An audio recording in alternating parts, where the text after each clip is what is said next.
Welcome to the Writing with Purpose podcast, inspiring journalists, writers, readers and nature lovers to embrace creativity and nature connection for positive well-being. I'm your host, Anna Williscroft.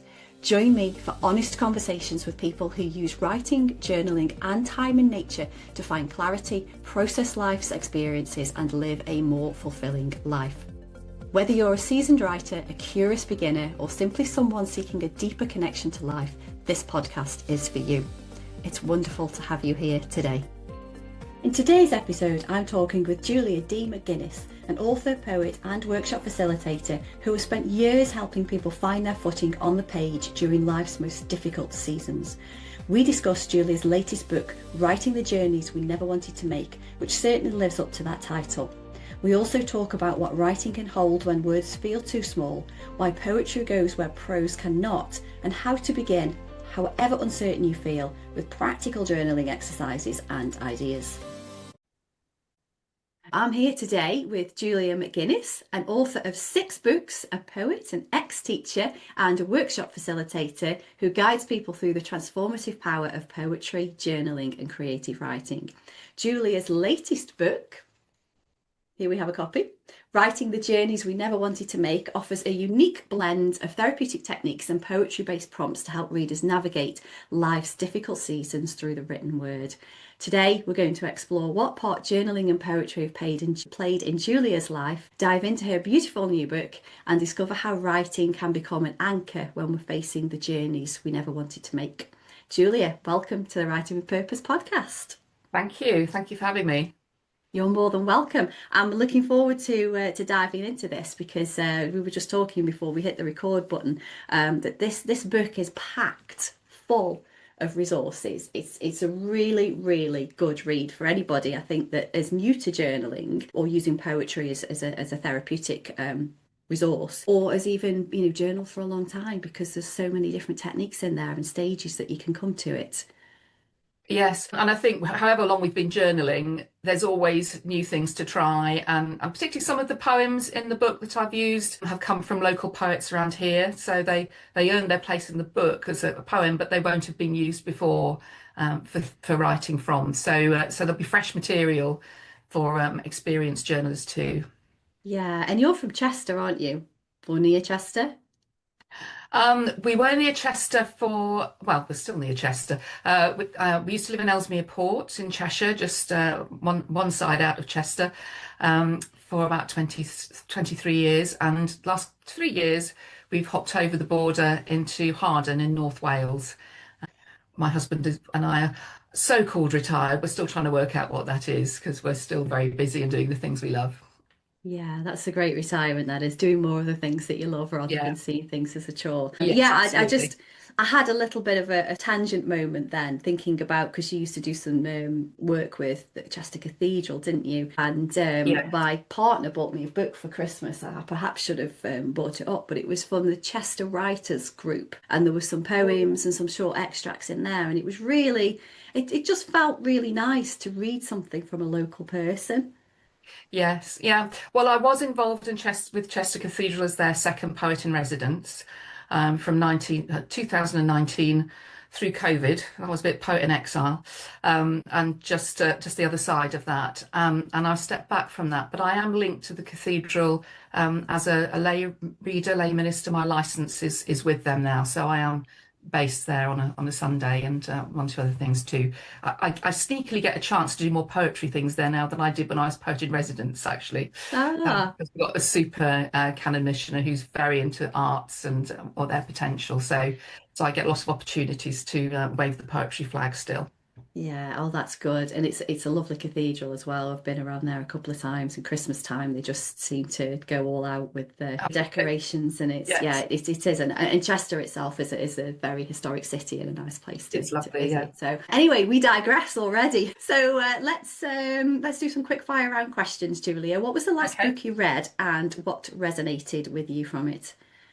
Well, I've just been finishing a book by a relatively local author, actually, called Steve Dilworth, and the book's called A Mourning Walk, mourning as in grieving walk. And it's his reflections on having lost two adult sons, a 30-year-old, 33-year-old, within 15 months of one another from mitochondrial disease. And he's writing about 8 years after the event when people have said, why don't you write something about this and your experience? So it's really quite interesting to read for all sorts of reasons. He dips into a lot of aspects of his experience, male grief, reflections around his two different sons, his relationship with them, his experience of their care towards the end of their lives and navigating the funeral and bereavement and living with purpose beyond it. Just really interesting to read. You don't often read from a male perspective, grieving, and the contrast with perhaps another book I read by someone called Sheila Bender, who wrote a book called A New Theology, and her adult son died in a skiing accident and in his 20s, and she writes about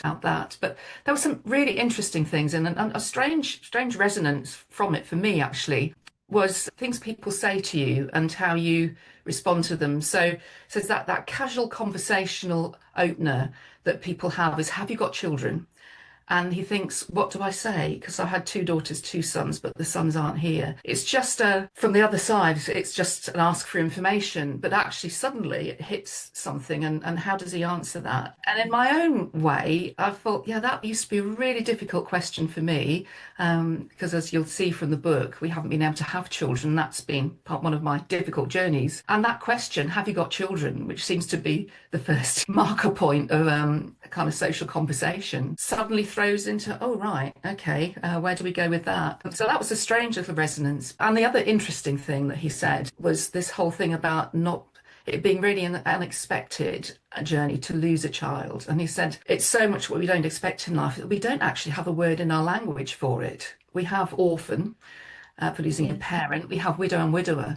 But what do you call the parent who's lost a child? So lots of interesting and very absorbing and very moving things in that book. So it covers quite a range of thoughts and reflections. And interesting that he's written it 8 years after rather than the immediacy of the grief. So he's got a kind of slightly detached perspective as he looks on and looks at that territory. Yeah, it's a very sort of tragic, unwanted journey, isn't it? Oh, That, and as you say, absolutely. you're Yeah, related to it from your own perspective as well. And so, you know, that distance, if he'd have written some version of that immediately, that would have been completely different to that 8 year absolutely. difference. Mm. But then, you know, how much that was probably helped himself and, you know, partner and you know, the two daughters that they still have and friends and family around them, how healing that would have been for everybody, really, of him being able to Yeah, get that down. And that's one of yeah. the benefits of writing, in particular that sort of memoir approach or the poetry approach. Yeah, absolutely. And also being able to be alongside other parents who've lost children, a journey, an unexpected journey, but you know, not just the healing for himself, but actually what he then purposefully offers to those around him as part of the legacy that his sons have left him, that he lives with purpose now.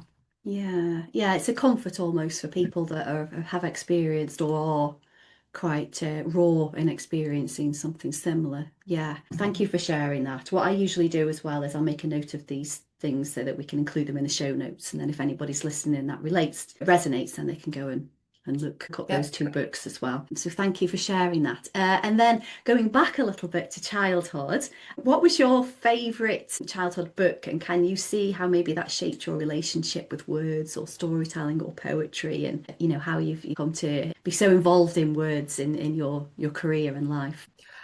Well, I read all sorts of stuff as a child, Jennings and Famous Five pieces. But your question takes me back really to a memory of the end of my primary school years, where we had a list from a very traditional teacher about, you know, reading lists that we needed to go through, instructed to read books from this list. And my dad had bought from Reader's Digest, I think it was, there was an offer on a big set of children's classics books. They're all hardback with nice pictures on, and each one had two books in. So there was, you read from the front and then you turned the book over, and the other book was you read from the other side. So lovely, lovely set of books. And amongst them were some of these books that were on the list. So I can remember one Sunday afternoon struggling to read Louise Stevenson's Kidnapped, and I was hating every single minute of it because it was just a horrid story. And it got to the point where they were on a voyage and they were swabbing blood from the decks, and I was just so distressed. It's a children's book that I remember running downstairs in tears and saying, I just don't want to read this book, and I've got to read it, and I don't want to read it. So my parents calmed me down and said, it's okay, go and read there's Little Women, we've got that book and that's on the list. So I went and read Little Women. So I've had a huge affection for Little Women to this day, because it brought me out of that world into a very different world. But I guess that was the power of words, really, to bring you into a different space, and the connection of words with feelings. I think that was very, very powerful. The other book I liked was Weirdstone of Brisingamen by Ellen Garner, which is a sort of children caught up in a magical fantasy adventure, and they're being chased for this magical stone called Firefrost, which one of the children finds that she has. It's all based around legends around Alderley Edge. Yeah, and there are various chases in that book, and there were two parts of that book, again, were very vivid. And I can remember there's one bit where they have to go through an underground tunnel, and they're going in such a narrow tunnel that her girl's elbows are sort of digging into the rock, and gosh, that made me breathless. And they were chased by these horrible creatures called svarts. And I remember going out for a walk with my parents one day and running through the woods and thinking, I'm going to pretend I'm being chased by svarts, and that kind of excitement and pep and that edge of fear that was in that. So books can have a very vivid contact with your feelings, I think. So that funny old set of books to remember, and then they stirred feelings and gave me characters to identify with and brought me into a different space. So I guess that shaped the sense of the power of words. And I did write stories for my brother when we were little and read them to him. It's my younger brother, yes. We used to play with cars, dinky cars and things, and I wrote stories about them and read them to him. Way back when. I'm not good at writing stories now, but I had fun with that then. Yeah. So that's a starting point, really. Yeah, thank you. And those three books that you mentioned there, very different stories, very different context, and very different feelings that they drew out from you. And that's the power of storytelling, really. There's always something that's going to instill the fear in us, and something which, is joy, and that's the... Yes, but with Little Women, it's always the things that the four quite stereotyped women, aren't they? And you're always thinking, well, which girl do I identify with? I liked Jo, but I wasn't as brave as Jo, but I did identify with her. But there is something about being able to identify with a character in a story, as well as stories evoking excitement and danger and fear and adventure.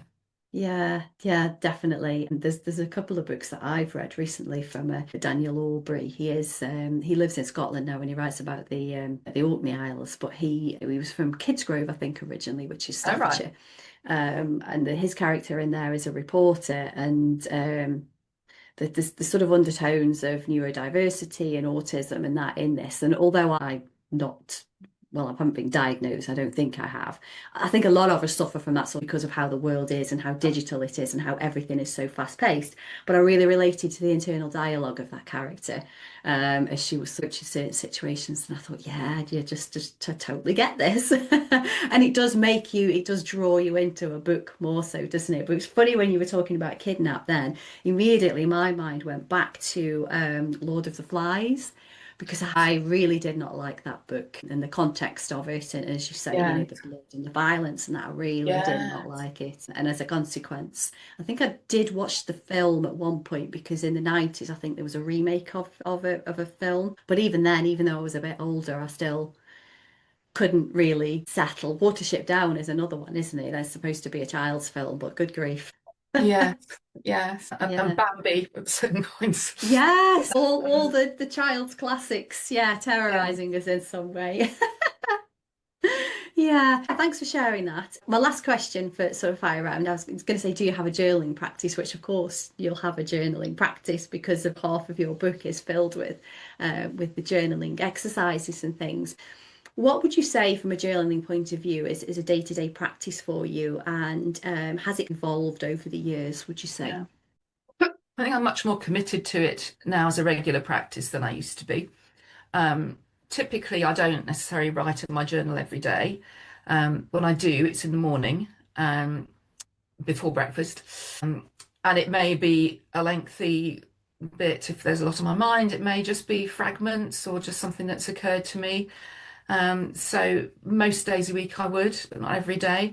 A practice that I really like is once a week to sit down with a cup of coffee, maybe out in a coffee shop or at home, and just do a weekly review, pull together, well, what's been going on this week, what's this week been about for me, what have I heard, what's felt important, and write a bit about that and just have a look back over my entries over the week. And so as you get a weekly taking stock building up, that's quite nice to track, and maybe look back at the last week or two and think, oh yeah, that's still ongoing, or oh, we've moved with that's resolved a little bit. So that weekly anchor is really helpful for me.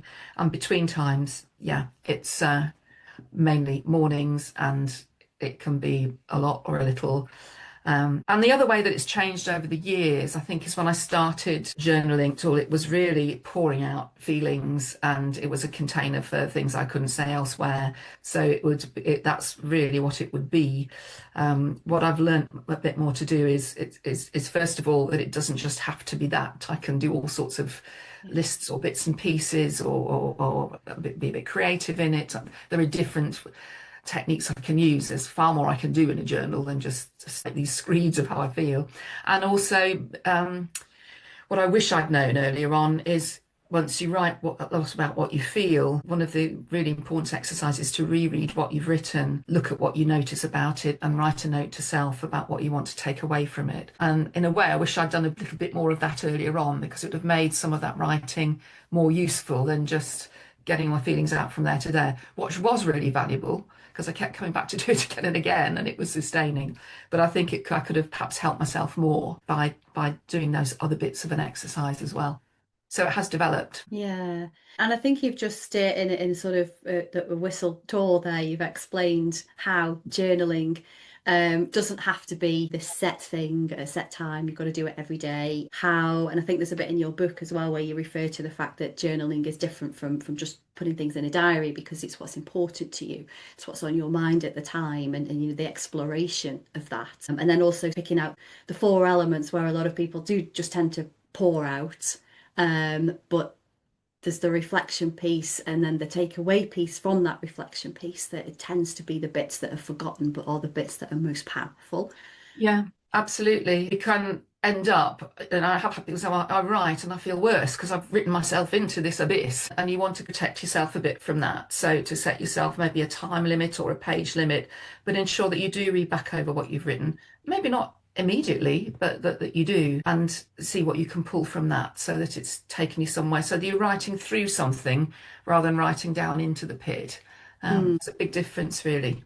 Just having that little bit of a structure to follow to make sure that you're actually gaining something positive out of it, even if you're in that negative spiral. Yes, just to look after yourself a bit with it. And you learn how to manage yourself with that. And the other thing is, I write in the morning, but everybody's different. Some people like to write in the evening to pull the day together, or just something before they go to sleep to let go of their worries and concerns. And they're evening people, and that isn't me particularly. Or maybe you're someone that the day is going to be quiet. You'll get a quiet slot if the children are all out at school or something. I know I've got a quiet time then, I can go and write my journal then. So it may be different for different people. Yeah, and it's whatever fits in with your lifestyle, is whatever feels best. And also when you get more out of it.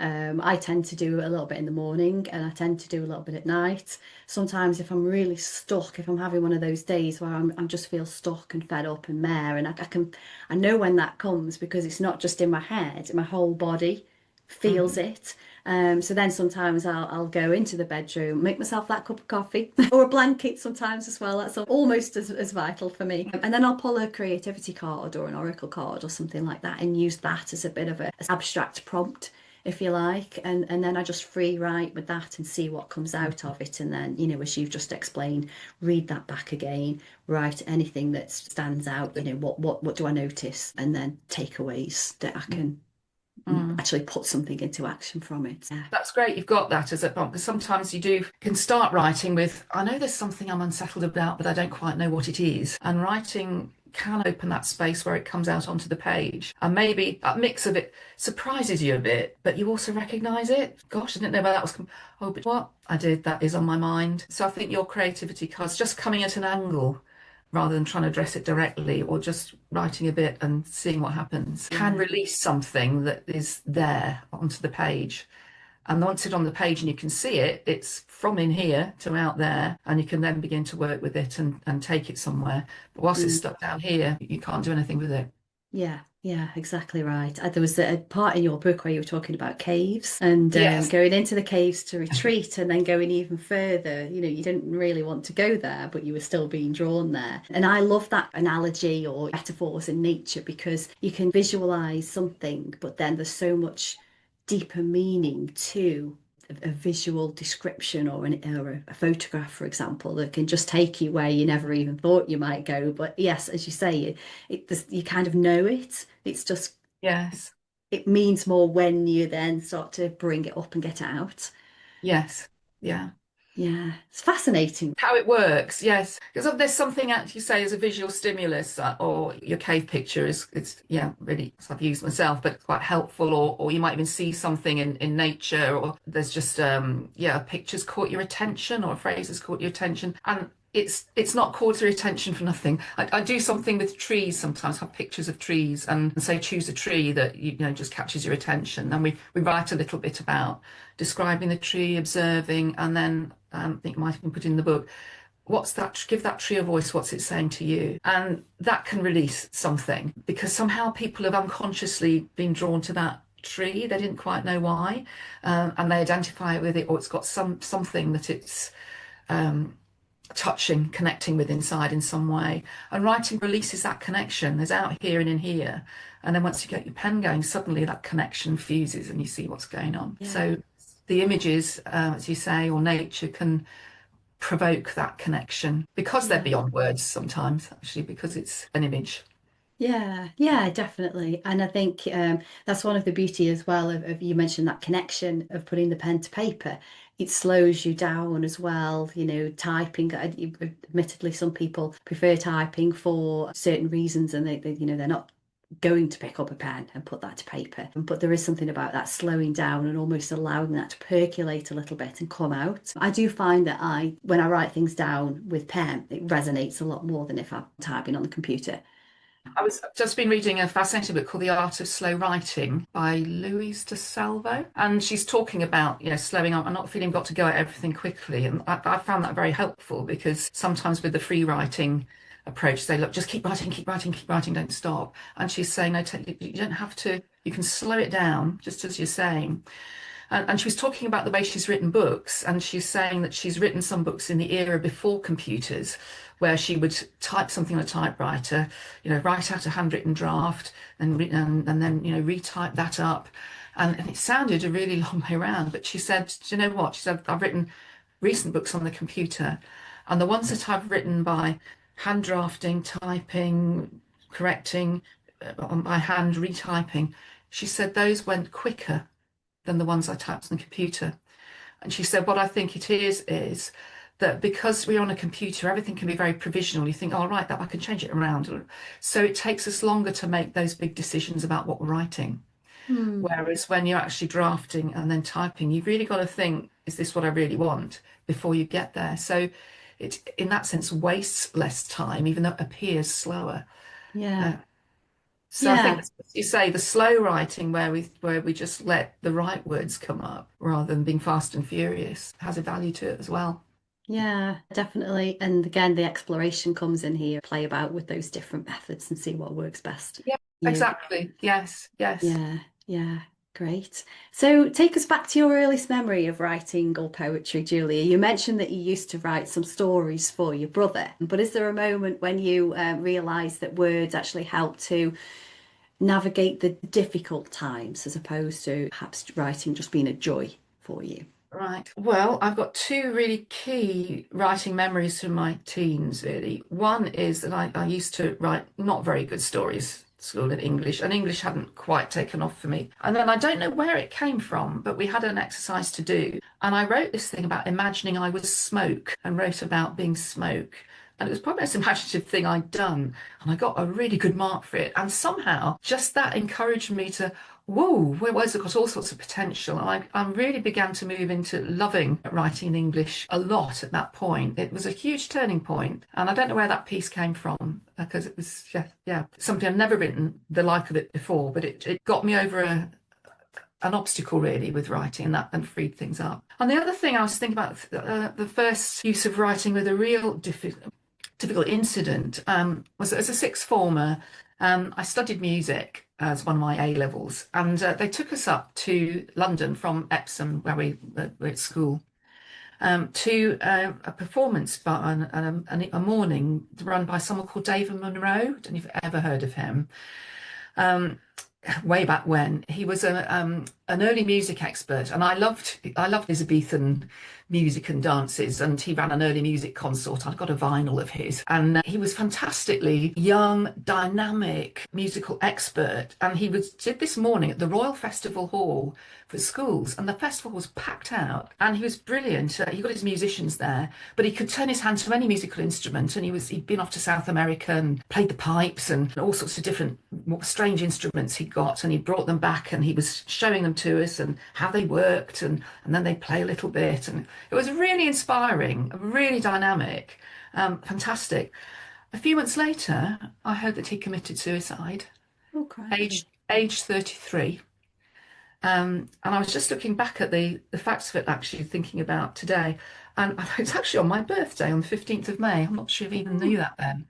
And I remember being so banjaxed by that, really. How could this dynamic person that was doing so much for this huge audience and had such a passion for what he did take his own life? Perhaps the first experience of reflecting on someone within my orbit at some level, who'd done that. And I went and wrote a poem about it. And I can remember sitting in my room trying to write this poem and trying to put into words what really felt like beyond words, and holding together all those feelings of feeling powerless, thinking, gosh, was there nobody there to see how difficult things were for you? There had been so many people to help you. I'd have helped you. Just feeling powerless. All those things that the impact that death leaves, and finding that only poetry would do to try and express that. And it was one thing I really regret is I don't know where that poem is today. I kept it. I know I kept it. I don't think I showed it to anybody. But it just was a container for that shock as a young person after that wonderful event, to find that 33 he was no more. So yes, there was the real immediacy and the power of one difficult incident that had to go to poetry, because there was nothing else that could contain the intensity of those feelings and that reach for something beyond words, that would do at that point. Alongside that, I've written as a shy teenager coming out into the world. The page was a place I could write about all the angst of those days, and find a voice on the page. And so those are more stream of consciousness, just free writing, and that was a place to hold my feelings there when things could be quite anxious outside. So two quite different ways of writing there. Two quite different ways of writing. And I think the angst of being a teenager, growing up from those tweens to that early adulthood, anyone who's been through it and going through it or due to go through it, just having that page there really is a comfort, particularly when you don't want to talk to people if you're very shy. Some people are more than happy to voice that and open that up, but if not, then the page is a real comfort. And then experiencing something like the music guy at such a tender age for you, such a tender age for him. And I think, that shock of you seeing this persona of how much he'd achieved, how fun he seemed to be, how much fun he seemed to be having. And then, it's like a punch in the gut almost, to think, well, actually, there was a lot more going on than this public persona. And you've been able to, again, take to the page as a comfort. I'm not the only one who's written angst-ridden teenage diaries, I'm pretty sure, really. And actually in my book, there's Marcella, who's Chilean, who's came to my workshops here, lives in the UK. She took to writing because of the difficulties with her parents. and that's in the book. Her feelings, could she take that? Because that's very difficult, isn't it? If you're in a home where there's difficult stuff going on, where is the safe space? And the journal for her wrote quite impassioned journals about how she felt about her parents and the conflicts they were having and how they were with her. Yeah. Has she kept those then? Yes, well, obviously I've used a little bit of one of them in the book, and yes, she has them. And she came and read. I had one of my book launches in the cloister at Chester Cathedral, and had her. She came to read a little bit of her journal, which yes, I think made the walls shake. I think a bit, but yeah, very strong emotions, and that she's kept them. Yeah, wow. Again, though, I think at the time of the pain that she was going through, and anybody, writing in that way, but then that's something that you can look back on and think, well, I'm here now. Look at what I've achieved. Look at the, what I've been through, and had those unexpected, unwanted journeys that you've come out the other side flourishing. So Yeah. it's that in itself is a nice process to be able to look back on and feel and remember, and yeah, celebrate where you are today. Even in the shorter term, I think it's quite useful looking back over things you've written when you've been feeling very strongly about something, to look back and think, oh, well, I don't feel like that now. So it's okay, that did pass.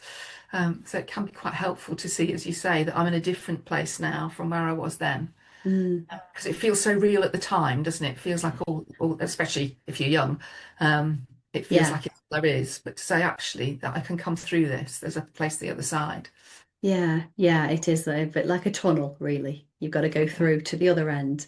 Yes. But yeah, so yeah, some very poignant points there. Thank you again for sharing. So you've written 6 books now, which in itself is quite an achievement. Congratulations. How did your path as a writer and poet unfold? At what point did you feel as though life led you to this route, or did you think it's always somewhere that you thought, yes, I'm going to be a writer? Because you've mentioned before, you were at school and you didn't think that you wrote great stories. But yeah, look, you've written 6 books and you're a poet and you teach other people, and wow. Yes, they're not stories, but I think there's 2 strands that have run through life really, and that's words and nurturing, encouraging others. So that's when I look back at those different piecemeal things I've done over the years, they've been a common strand all the way through. So I started off teaching, and I think I spent my earlier career always wanting to write, have a bit more time for writing. It was always, I'd love to do more of that. But I was full-time secondary school teaching for a while. Then I went part-time, a little bit part-time, and that made more space for writing. But in those days, I did more journalistic writing. So we were in Buckinghamshire then. I wrote church news column for the Bucks Free Press. We moved to Nottinghamshire, and I left teaching at that point and did some bits of freelance work with Radio Nottingham, which was great fun. And I would sometimes do pieces that I'd done on their Sunday programme, my news programme. I could sometimes think, well, I'll approach a magazine or a paper with that. So I was able to write some articles for that, but I was wanting to write more. And then a crunch point came when we'd been having infertility treatment and hoping for a family, and that wasn't happening. And we had some final infertility treatment sort of the ends of the 90s. Well, 1997. If you read the book, it's in the beginning. It's the final throw of the dice, if you like. We had IVF at that point, and we felt, if that doesn't work, then we'll let this dream go and move on into something different. So it didn't work. My book intro talks about the timing of that I got up for my last treatment at the hospital very early on a Sunday morning, and turned on the radio when Princess Diana had died. So it was a very real period. Anyway, the infertility treatment failed. So I then just went aside and thought, okay, so where do I go from here? And I thought, well, words and nurture are a key part of my life, really.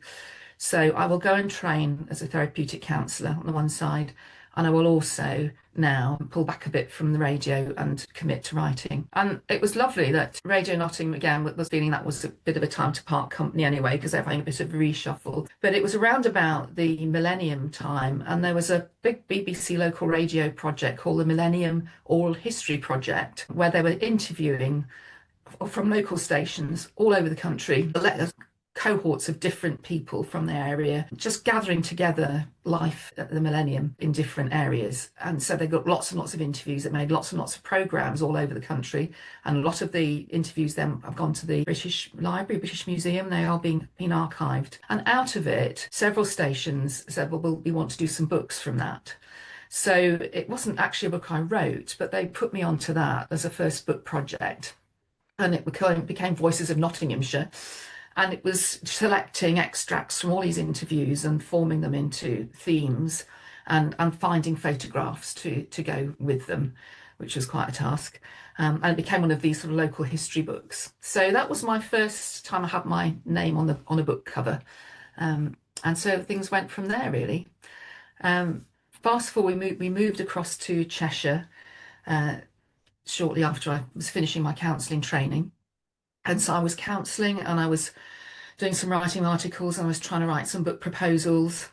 And it came to a point in 2004 where I got, in 1 week, I got a writing proposal that I'd sent in to SPCK publishers. They'd done, someone called John Pritchard had done some books on leading prayers and written intercessions, and I'd found it useful, and I'd written a few of my own off the back of it, and I thought, well, I could do the sequel to this. So I'd sent in a proposal to SPCK publishers, and that was in the pipeline. And I was interviewed and about that time for a post up in Liverpool in a student counselling job, which was part-time, but quite a chunky part-time. And I'd felt the interview had gone quite well. And I thought, I'm not sure what I'm going to do here, because if I take this job, I can't say no to it. But if I take it, it's really going to squeeze out this writing time that I've wanted. So I was in quite a dilemma over a weekend. Anyway, the Monday morning came and through the post came, I've been turned down for the job. So I thought, okay, well, that solves that one. And then the next day, through the post came SPCK's response, which is, we don't want you to do a sequel for this book because he's already writing one, but actually the material you've sent would form good material for another book that we've been thinking of doing. Would you be interested in this? And we'll give you a small advance. So Great. that was the beginning of it, really. Yeah, it's a real case of everything happens for a reason. One door slammed shut, one door swung open, so it's a no-brainer. Yeah, you were being given that space and that time, and also birthing, in a sense, new creations.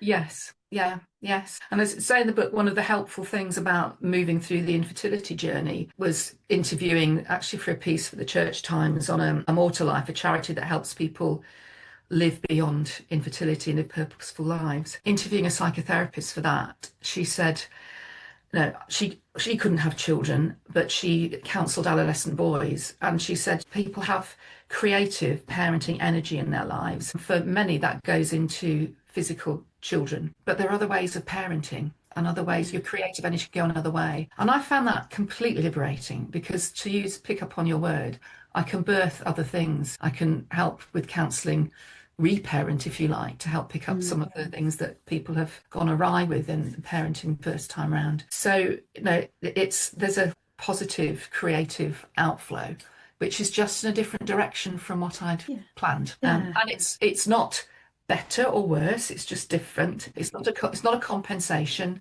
but it is a consolation, and it is a joy. Yeah, it's also a positive way of reframing that, which could be very emotional for long term. It's good that you're able to put those energies into something else, and like you say, it's not better, it's not worse, it's just different. It's channeling what you have into something that's still going to benefit other people, which I suppose leads on to the fact that you were a teacher, with your journaling work as well, and working with the church. You're helping people to find their voices and shape their experience, and understanding how people connect with that writing. So how did that experience sort of help you shape your understanding of how people connect with writing? My experience as a teacher. Yes, it's been a strange journey, because I started my teaching career was with boys in a grammar school in High Wycombe, and so that's for my adolescent boys. Now as an adult, I'm working with more women than men, and different cohort and a different writing, really. So I was struggling actually when I was thinking about that question to make many connections, really. I guess it is in all cases. It's about enabling someone's voice to come out and helping with that and helping it be their voice, not your voice that it's correct voice, and giving people Yeah. confidence to express their voice. But it's slightly different sorts of writing. And I sometimes find people come to me for the writing for Wellbeings and the poetry workshops saying, I've done other worky writing all my life, reports and technical things or factual things, and I'm wanting to touch something different now with my writing later on. So I guess my school days were more teaching that first writing, and I'm now helping people move through that into that being a basis for a second sort of writing, which is rather different. And can be a great time of discovery, really. I've got people writing poetry who said, well, I haven't really written many poems before, and this is really liberating. And I think actually poetry can be more powerful in a way as you mature. I think the danger with poetry at school, and I suspect I fell into this a bit, is it becomes a really difficult language to decode and get the right answer for. And if you can move a bit through that and approach it from a slightly more intuitive way and creative way, it can release something different. But I think we do that better as we mature in a way. Yeah, I think that, I mean, there's a lot of forms of writing, isn't there? I just, one came to mind when you were talking there, Dr. Megan Hayes. She wrote a book, The Joys of Writing, was Yeah, it? And she talks about all sorts of writing, journaling, obviously, but even emails and text messages. And things like that, and finding the joy in all those different forms of yeah, writing. And I think you're absolutely right. Writing, when you're in education, younger years, there's a lot of structure, isn't there? And the grammar and the spelling, and here's how to write things. But then as you get older, that relaxes a lot, and you're able to be more intuitive, to use the word that you've just said. And I think a lot more poetry that's written by adults, it doesn't form the same kind of structure, doesn't have to rhyme. It just free flows from what's meaningful to the person that's written it at the time. I wouldn't say that I write a lot of poetry. I don't actually understand a lot of poetry when I read it either. I think I'm perhaps not reading it in maybe the open-minded way that I should be, perhaps. But when I write poetry myself, it's connection with nature. That flows really, really well for me. But when it's anything to do with something that's maybe more of a social construct, or something that's yeah, just aside from the natural world, I do struggle. I don't know why that is. Maybe I need to journal more on that. yes. Or just to sit with a poem. There's a lovely speaker on poets called Dr. Mark Oakley, who talks about the gift of difficulty. And things don't necessarily have to be immediately obvious. Poetry is slant language, and yeah, just sitting with it a little bit and seeing what it says to us. And it's like meeting a person. Poems can mean different things to different people. People meet one aspect of me, other people see another aspect of me. It's the same me, but people are encountering me in different ways and in different things. And a poem can be like that. You go and have a meeting with a poem, and it's your encounter, and that might be quite unique from another person's encounter. And what you bring to it will help you see different things in it. So I wouldn't Yeah. worry too much about it. But the educational basis of teaching writing is like doing the scales, isn't it? We want to be able to have the facility to write, but then actually we need to make music with those words as well. That's a lovely way to put it. Yeah. Really nice way to put it. Yeah. There is certain, I like Donna Ashworth, Zena Keithley as well. They are very meaningful, but they're written a little bit more in short stories in a way, I find, or at least that's how I interpret them. But you're absolutely right. It's situational when you approach these things, and we internalize external things and people and situations all very differently. And unlike music, there's a whole range of poetry. We don't all like every poem. Every poem doesn't do it for us. Jazz music doesn't do it massively for me, but other music does. But other people absolutely adore jazz, and that's where they live. So poetry's like that. So there's so much. It's so diverse that we'll Mm, find our place and the poems we connect with, our little social group of poems, yeah. which may be a bit different from someone else's, and that's fine. Yeah, and yeah, and just to come back to the book, you've got a lot of different poems in here as well, the range that people can really be drawn into certain ones. So yeah, I mean, why this book, and why at this time, Julia? What was the catalyst for this particular book? Yeah, I was trying to think about that a little bit. There are lots of books around on writing for well-being, but I think I've always found it helpful to try and find a bit of a shape to what we're writing. And I was beginning to think, can I um, help people with writing for particular places that they're at and identifying those rather than here's a nice exercise about landscape, here's a nice exercise about dialogue. Can there be a bit more of a shape to help people write in ways that are going to be useful for them? Perhaps started thinking about that because the more I got involved in this writing for well-being, was still doing some counselling, though I was gradually reducing that. And I would then introduce into the session did they find writing helpful? Would they use it? I wouldn't impose it, but if writing was a process that people found helpful, then that became something that I could use as part of the session. And so that obviously made me think about where my clients were at and what might be useful for them to write about at this point. So that's why I thought about having some sort of shape or model that I could give some structure to this writing for well-being. And I drew it on three sources, really. I thought about my own experience of going through difficult journeys, talked a little bit about and what writing was helping me or what I might have needed at each point and what those points were, actually, what those processes were. So there was looking at my own experience. There was looking at the clients I was working with on journeys they didn't want to make, otherwise they wouldn't be in the room with me. And what were their processes and stages going through.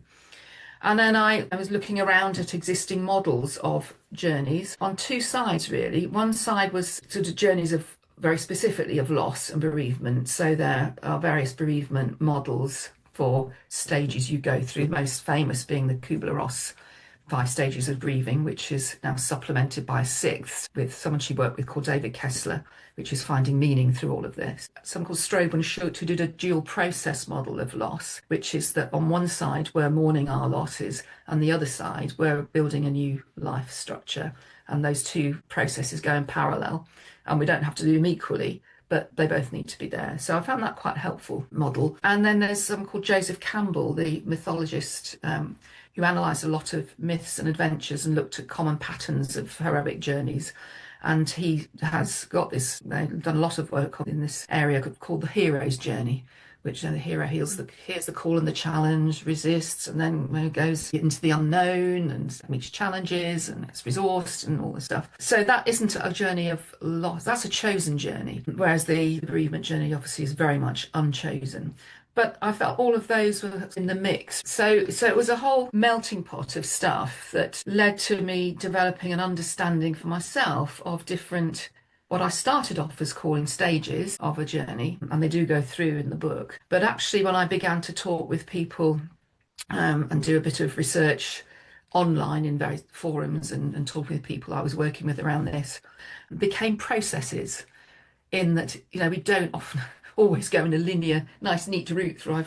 I've tick boxed that and now I'm onto that stage. Sometimes things are a little bit messier than that. I might say, well, I don't know, I seem to have missed that process. I'm in this process now. So they've become processes and they've become all things you do, reacting, resisting, reckoning, rather than nouns. It's not reorientation, it's a doing. And that reorientating process that I put in quite early on, that I hadn't seen anywhere else. But it does seem to fit with people's experience that I've talked with who've been on tough journeys, where they've got to the point where the reckoning bit, I've got to come to terms with where I am. I can't fight this anymore, but this is where I am. I'm not quite ready to move forward yet. I just need to get my head round looking at things a bit differently and just a bit of a pause moment and just, I'm going to have to see this differently now. And maybe there's aspects of this I didn't see before. Sort of thing that happened in COVID quite a bit, actually, another journey none of us wanted to make, where people would say, I've got all these problems now, but wait a minute, when did they start? That was going on before. Well, maybe I need to rethink something bigger here. So that's quite a gentle stage, but I think quite an important stage, and was often the stage at which people who were working with me in counselling were coming to me in. I'm just realised I need to do something. I'm not sure what I need to say, work out where I am and maybe factor in different things I hadn't seen before because I was so focused on getting through to the outcome I wanted. So that's where it gradually coalesced into what I call 8 put into 8 sections, and then I had a relapse. They all begin with R, isn't it? And I put one on relapsing at the end. I mean, partly because somebody I spoke to when I was doing some research on this said, I don't even know where I am in any of these processes. I mean, I'm floating around in the middle of all of them, and I haven't completely don't know where I am. So I felt kind of relapse, and the permission actually to feel I'm not on any journey at all here. I'm just lost my footing was an important bit too. Yeah. So with each one, I wanted to explain what I understood by that process to see people identify with it. Um, I've got a bit of writing, a case study of someone who was around that process, and they've said a bit about why they wrote and what they've written. A bit of journaling advice. I went through why do I want to journal, what do I want to write, when do I write, where do I write, and so basic advice is peppered through it. And then each chapter ends with 4 journaling exercises and 4 poetry-based exercises, which are linked into what might be going on for you in that process. And I've tried to make something that's a useful technique to use when you're in that process. But you are allowed to swap them around and jump about. So there's no rule. Yeah, no rule, and the structure does work really well. You know, splitting up the chapters, they all beginning with R. There's a little bit of consistency there for it. I've got a little bit of love for it. Alliteration. The one I had a problem with was because originally they were all nouns, resources, resolve. I had resilience was what became the re-energizing chapter, and when I made them into nouns, it's fine, you can do resolving and resourcing, but resiliencing, I've got a word for that. So I had for a while, I thought, well, I'll have resiling. That's great. That's, you know, I've sort of half invented. And the publishing services that I work with said, well, as I read it, they said, we do not like that word. And I was really sticking up for it for a while. And then I did a bit of looking around online, and, you know, you can resile yourself from a contract, it's a legal type term. I thought, no, this isn't going to work. Settled on re-energizing for that, but that chapter really is about that place when you come into, okay, I'm on a journey I don't want to make, but I actually know how to cope with this. I know how to resource myself. I know the bits and things that's going to fly up and hit me in the face and knock me back a bit, but I know what those are. I know what to do, and actually it's not as bad as I thought it would be. It's okay. And so that's really about resilience, and the beginning of that chapter looks at a picture of resilience, and that's really what it's about, even though I've called it re-energizing. Yeah, it's a nice word though, re-energizing. I think yes, it is. We are all energy as well. We're made up of energy. We can feel that low energy. We also know when we're full of energy, and it's picking that back up and pulling those resources on our back and moving forward with the energy. So it works really well. It's the capacity to do that at that stage when earlier on it's not so easy, but actually now I can re-energize here. I can move through this and keep going. Yeah, it does. It really works. And you describe the book as fusing therapeutic techniques with poetry and creative writing exercises. So for someone that's never really thought of poetry as a tool for that resilience, that re-energizing, how would you explain the connection between the two? Well, I've found that in many lives, including my own, that actually poetry is something you instinctively turn to as a form of writing when you're in a position of intensity of feeling. So a couple of people I'd spoken to, someone in one of my poetry discussion groups said, you know, when I was grieving, I was looking for poetry to see if anyone had felt like this. There was someone else I spoke to said poetry was a way of helping me arrange my feelings, which I thought was a lovely way of looking at it. So people sometimes start reading poetry when they're in that place of, I don't want a kind of facts and figures instruction book. I want something to connect with how this feels for me. Also, I'm finding it difficult to put words to it because I've not been here before. Poetry is really helpful language for that because it's a different language. It uses images to convey something rather than a diagnostic factual analysis. It's about the truth rather than the facts. Carol Ann Duffy talks about poetry as the music of being human, which is like a lovely phrase. So it's a place that people turn to as a resource to read. And then maybe, like I did with my David Munro poem, find the only way I want to write about this is in some form of poetry form, or something that tries to put words to this, or finds a picture for it that actually sums it up, or makes a link, or something. I'm playing with words beyond where words have ever been before. So I think there is a way in which poetry can be really useful for that. Yeah. And some people find themselves writing poetry. Someone who's lost relationship, I started writing it. It was coming out as poetry. Yeah. That's where her feelings were taking her. So Yeah. Yeah. Took on an unconscious stream of yes, poetry. Yeah, and again, you referring back to the book, there's 70 odd exercises in there. You mentioned four poetry, four exercises and four poems. yeah, So there's plenty for people to come and explore on their own yeah, journey and see which works for them, what they get the most out of. yeah. I'm pulling an image from a poem that actually, well, if that's reading a poem and saying, gosh, that standout line, that image, that picture of the bridge or the tree or just the way they've put that really speaks to me. And Mm, actually then starting with that as a place to write from. You don't then have to write another poem from it, but it may be that image has touched something. And as we said before, you then want to write a little bit around it to explore what that might be. So you can use poetry to write prose from, yeah. with something that's really ignited or just touched you, and you think, right, okay, what's that about? And let's write around that and see where that takes me. Yeah, yeah, and that's the whole point, isn't it? Right around it and see where it takes you. It's the where it takes you, which is the powerful part and what you Mm. can reflect on and learn from. There's a Zena Keithley poem that I quite often use in my free workshops. I'm not sure of the title of it because I've not got the book.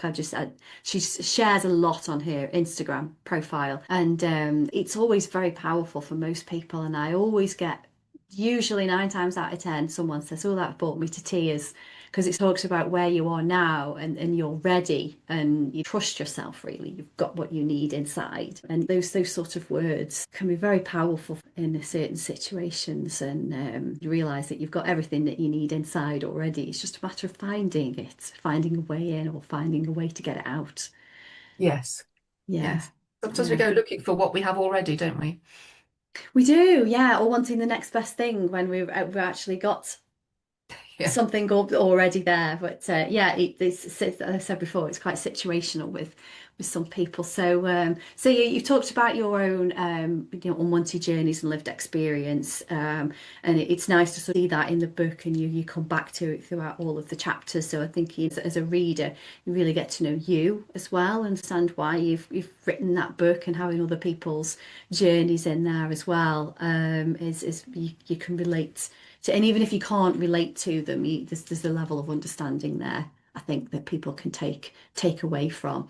Um, so what would you say to someone that feels maybe intimidated by the idea of writing about their struggles or their worries, things like they're not good enough at writing? That is something that I always struggle with, is that I've got that limiting belief about I'm not good enough. So I'm always one of those that wants to learn the next, oh, as soon as I learn this, then I'll be ready. And then as soon as I learn this, then I'll be ready. And I can see a journal around that, because I see when it raises its ugly head.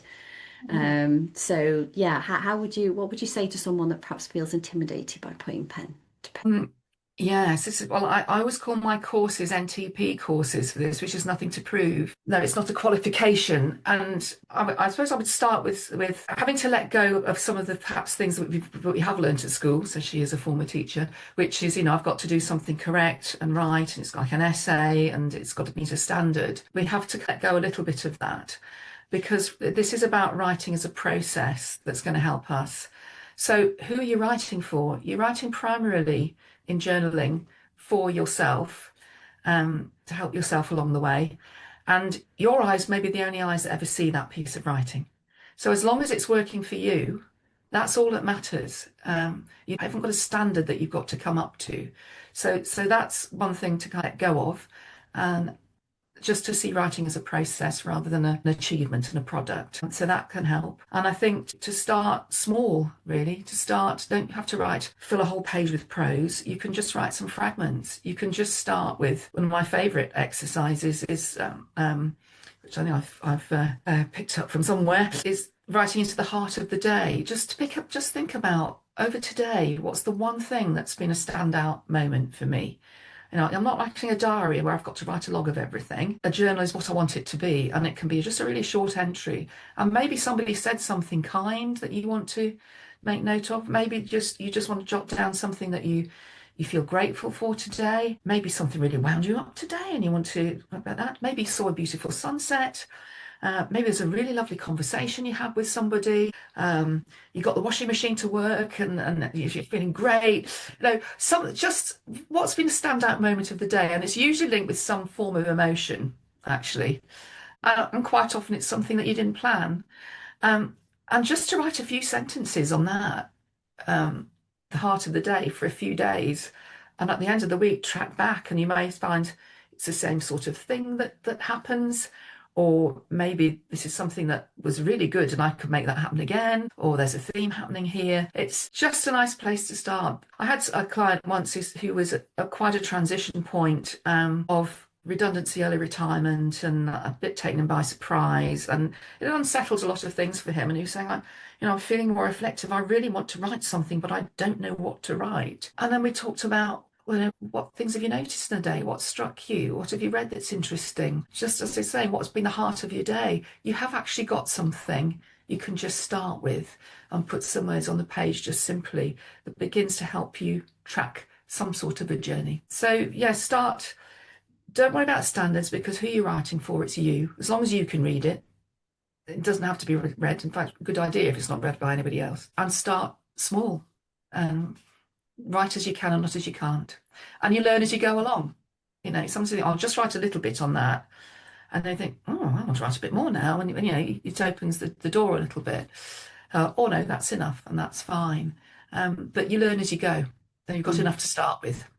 I think you're absolutely right. And the more that you write, quite often that the process of writing is very therapeutic, very cathartic in itself, and you actually feel as though there's more there. And if you ask questions why, then yeah, you start to go a little bit deeper. And like you said, start small. Even one word, it could be a word of a day, can't it? Hang on to that emotion.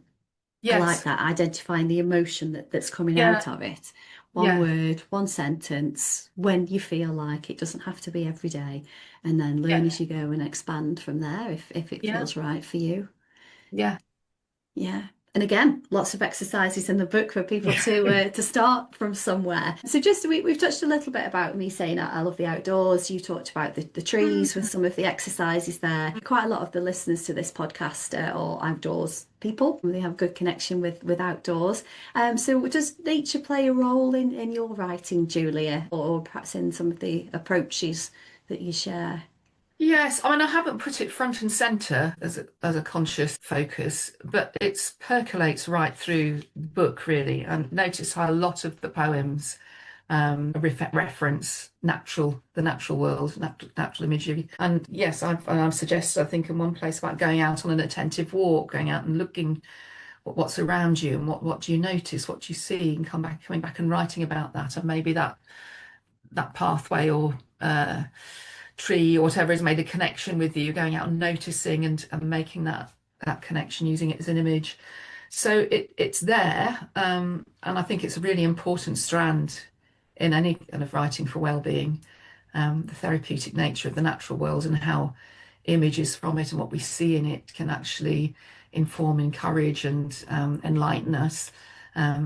It's better looking out at the natural world out there or being out in it than looking at the machines, the man-made stuff in here, really, because we're more in tune with that than the machines. So it can be really, really helpful. So I haven't got a specific nature section, but poems in the book, The Wild Iris, The Camas Lilies, The Wayfarer poem, which is about just simply watching a feather fall, are all natural, parts of natural environment. And it is fascinating how therapeutic that is, even if people can't get out, watching something even on television about the natural world.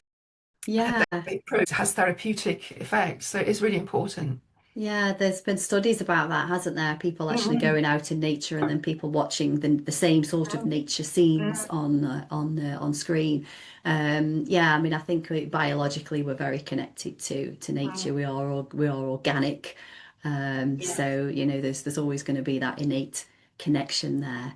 When I was studying, when I had a little bit more time when I was studying, because it was over the summer period, I always used to go and sit outside in the garden, and I'd have this period of time where I'd go out. I'd usually make myself a salad, so I was eating nature, and I'd sit out there, and I'd do an hour or so reading and writing, and it was always felt that it was a super productive time for me, and it just felt as though that connection was, re-energizing me. Yes.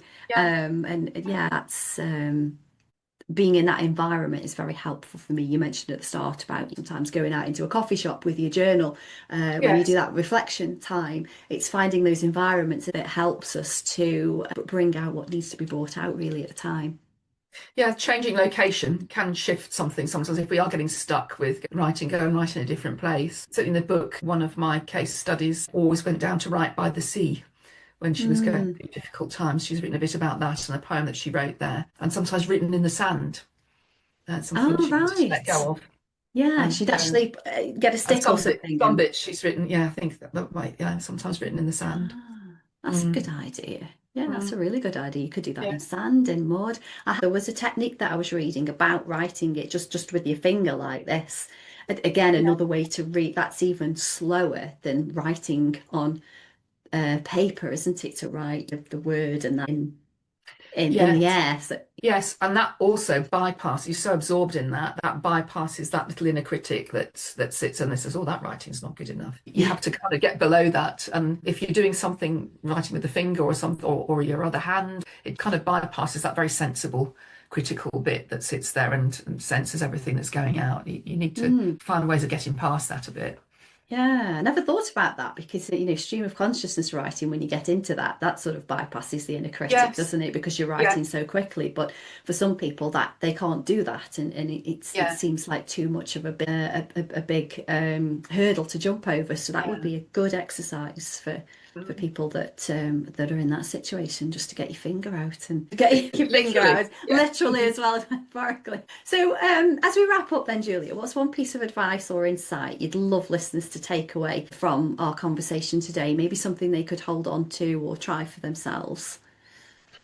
Yes, I do come back to that heart of the day bit about just taking some small incident from the day that's just connected with them and just writing a little bit about that. And maybe that's what they do. Or maybe just sitting in the coffee shop and writing down what they can see and sense and hear, just to do some small exercises to get going. And don't make it overcomplicated. You can do it, and it's about you and the page. You do it at your own pace and learn as you go.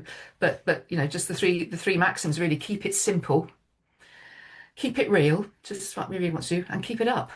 Yeah, that's great advice. Yeah, Hmm. and the keep it real part as well. That's the beauty of journaling, when we allow ourselves, give ourselves permission to be real and authentic to Yes. ourselves and let that come out. That's it. We've got to Yeah. be honest, haven't we? That's where the real magic starts to come out.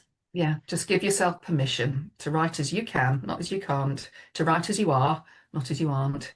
And yeah, keep it up. Yeah, brilliant. So, what's next for Julia McGuinness? Well, I have started a Substack last autumn, so I'm wanting to try and build an encouraging community journaling. So I've been putting some pieces out there with some writing tips and things. So I want to build that a little bit this year. And I've also got to look forward to going to a Write for Life conference in last there was a Write for Life, Sweden's first expressive writing conference with a colleague I met in lockdown. So I was able to go to that last year. Well, I'm looking forward to going to the Write for Life conference again in Stockholm this year. So horizons have opened up a bit. And yeah, and more opportunities like that are going to come up because people, I think, are looking for alternative ways to improve their well-being. Writing has always been there, but I think over the past year or so, it's getting a lot more kudos for it being a Yeah, therapeutic way to get more out of life. And yeah, yeah, and connecting with other journalists too, and talking about what we're doing is really, really important. Anything that helps us stay solid and grounded in our rather chaotic world, it's all to the good.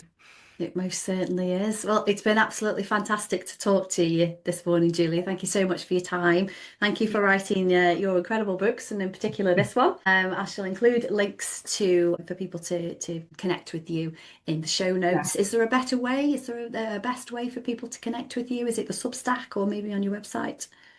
They can get in touch through the website, or Substack's fine as well. Yes, very happy to hear from people. So your website is walled.gardenwrite.com.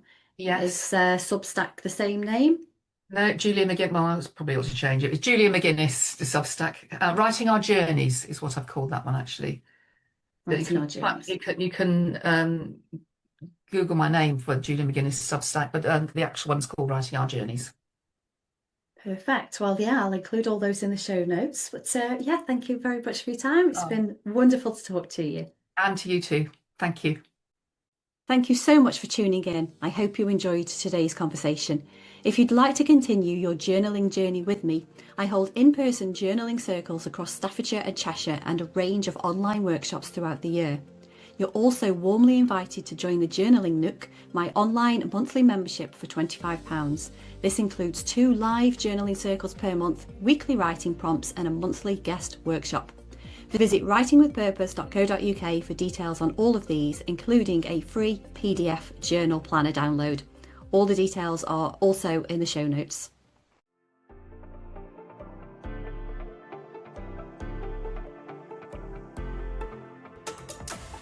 Thank you for listening to today's Writing with Purpose podcast.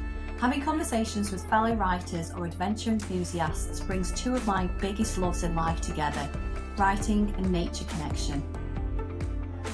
I've been a copywriter and content creator for 23 years, but my passion is writing for well-being, and I'm on a mission to share the benefits that putting pen to paper has for personal wellness with as many people as possible. If you want to learn more about writing for your well-being and journaling techniques, please connect with me in my Facebook group, Journaling with Anna.